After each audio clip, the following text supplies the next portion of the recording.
I'm going to show you guys something you might not know you can get in the Formula 1 game. Now, most of you that have been playing the F1 game since around 2017 will probably know that Sepang and Hockenheim are no longer in the game.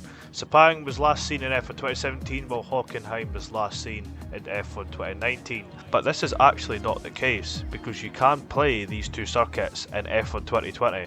Let me show you. Thanks to Gecki, or Gecki if I'm pronouncing that wrong, I do apologise. He has made a fantastic mod for the game which includes Sepang and Hockenheim, and you can play the circuits just as you would for any other track which is featured on that game. Which means you're able to take the dominant W11 round Sepang and Hockenheim, which in real life we were not able to do, unfortunately. But in this scenario, I've got a little bit of a twist, because as well, this is F1 2020, I have downloaded a 2025 season mod for the game to make it look up to date, and to have an excuse to have 2025 cars around Sepang and Hockenheim anyway. If you want to download this mod for yourself, go to Friday285's Overtake/Race Department account, and you should be able to find it. I will leave the link in the description to make life easier for you guys. And for those wondering as well, if you think this is just 2 extra tracks being added to the 2020 selection of tracks, unfortunately this is not the case. Once you download this DLC/mod, Sepang will replace Paul Ricard and Hockenheim will replace Sochi. Even though in the menu when going to select the track, Vietnam seems to be replaced by Sepang. The picture of the background's there, the flag is there, but when you load into the Vietnam circuit, it seems to be Vietnam. So for some odd reason, a bit of a glitch there, but you won't need to worry about it too much. Just as long as you go to Paul Ricard, you should be good for Sepang. So if you're like me and many of the other people in the F1 community who want to see Sepang and Hockenheim back in the Formula 1 game, and just back on the F1 calendar in general, then this is the closest we are going to get to seeing modern F1 cars around these two circuits. I do need to point out as well, this mod is not exactly new. It was released around 2-3 years ago, but as we're getting to the end of the F1 season, you know what it's like when the F1 game starts to die down after its peak days in the summertime, and this is a great option as well for people who really like the 2017 to 2021 spec cars, as they were one of the quickest cars in the history of Formula 1. If you want to drive the W11 around Sepang and Hockenheim, all you need to do is make sure you've got F1 2020 installed and you have a PC which you can get this mod for. And you should notice as well that Sepang and Hockenheim have obviously been taken from the base circuits of the previous game that was in.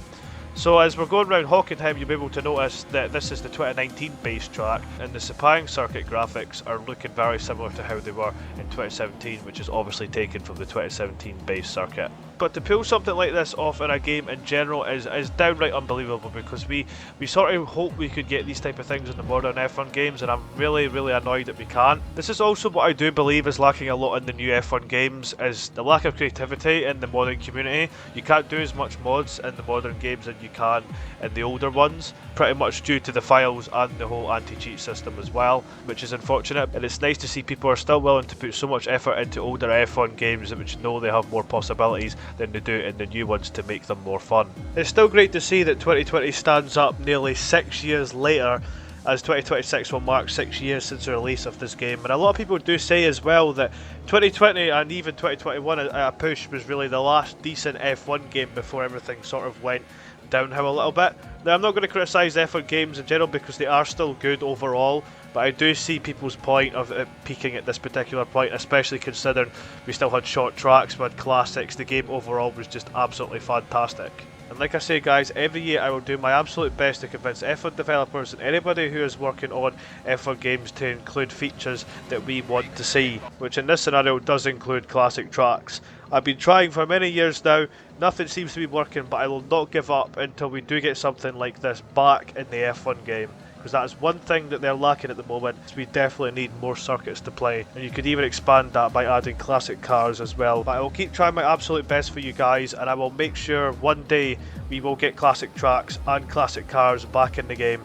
I'm not sure exactly guys when it will be, nothing seems to be working so far, but I have had little hints from time to time of them possibly coming back very soon. So as I say, watch this space guys, and let's hope F1 26 is the start of something new. But now I'm going to show you 2 onboard lap comparisons, one between F1 2017 and 2020 at Sepang, and another between F1 2019 and 2020 at Hockenheim, to show you the difference in track graphics and how both versions compare. And guiding us through all these comparisons is the one and only Martin Brundle. 195 miles an hour, approaching the deep braking zone of turn 1. down 6 gears, just 75 miles an hour. Turn 2 is immediately in his face, 85 miles an hour. Now the car gets up and running. Look at the vibration off that curve. The driver feels that too. It shakes the fillings out of your teeth. Up to 180 miles an hour for turn 4. He's had a tweak in the brake balance. He wants less rear braking into this tricky zone. That worked well.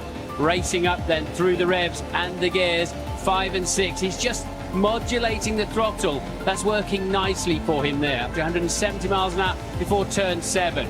Look at that, down 3 gears, but turns in with great confidence and applies the power. Up to 170 miles an hour again, another tweak on the brake balance with his right hand for the biggest stop of the lap, and just 65 miles an hour, the slowest corner. 9, 10, you accelerate through and ignore. 11 is an arrive and drive, down 2, 3 gears, 85 miles an hour. Bring it right immediately for the great turn 12. He's already adjusted the brake balance again in anticipation of this, turn 14. It's a very wide track, but there's only one sweet line to put the car on. He's away. It's a long straight 2, down to turn 15, a tight left-hander.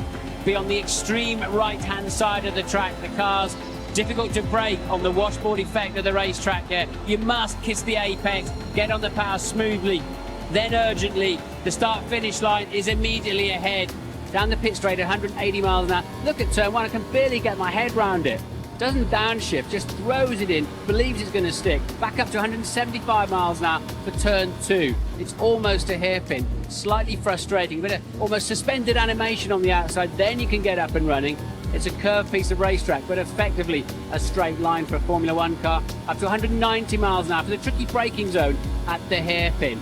He'll hit the brakes 100 meters before the apex. The back end will dance around a little bit, and the nose goes beautifully into the apex.